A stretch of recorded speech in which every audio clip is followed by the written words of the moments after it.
Has life ever taken a detour for you and looking back, it turned out to be the best thing? I had always had an interest in being a teacher, but not a grade 1 teacher with all the cute little kids. I always wanted to teach adults. And I remember sitting in class in college being fascinated by how many of my instructors and professors had a career in their field that they were teaching in.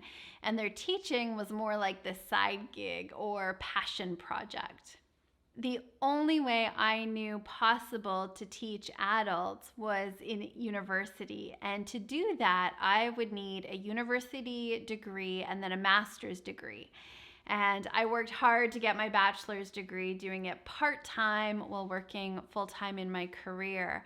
And once I completed that, and by the way, it took me 7 years to do that, I started looking into master's programs. The ones that I became aware of, they seemed more research-based, and that didn't interest me at all. I was already well into my career, and I wanted more of a hands-on, life-based MBA program. And finally, I found one that checked off a couple of those boxes for me.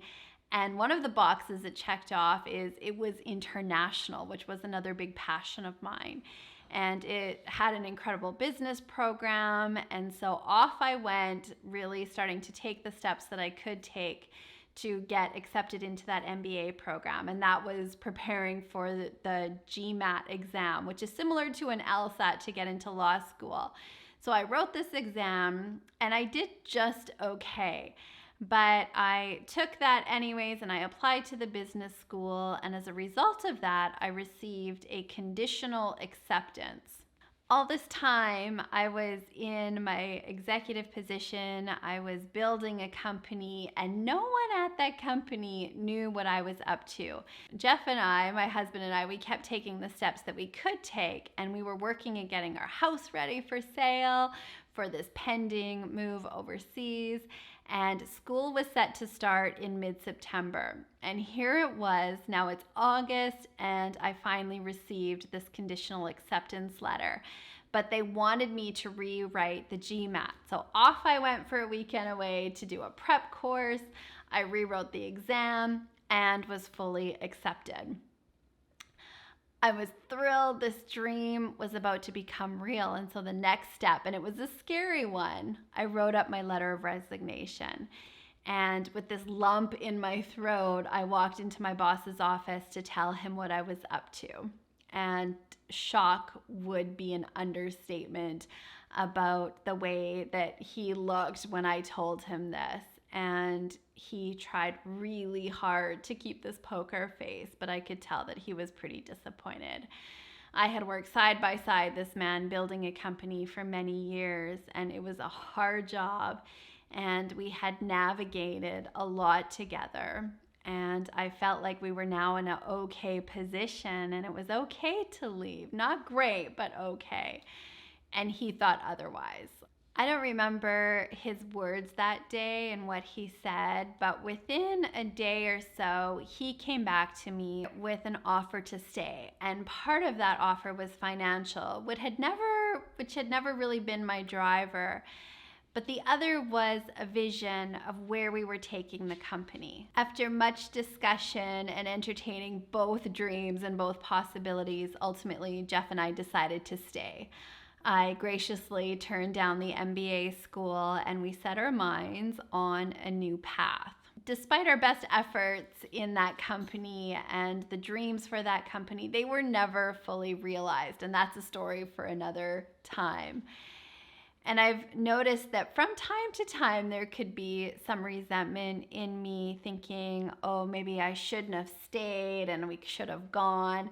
But here's what happened within a few weeks of us making the decision to stay. We were introduced to a class that unlocked our awareness in a powerful way. And that class led to taking another course by this incredible woman who spoke to my soul and just unlocked a whole nother level of thinking and awareness within me that sparked new dreams. and new passions. And that is what eventually led to me being certified as a life coach, launching my own business, and teaching adults all over the world awareness, which was ultimately the dream. I wanted to be a teacher of adults, and here I was on a different trajectory, but the fulfillment of the same dream. Benjamin Franklin says, for the best return, pour your purse into your head. And teaching these individuals not only how to be great business leaders, but to be great leaders of their own lives is truly a dream fulfilled.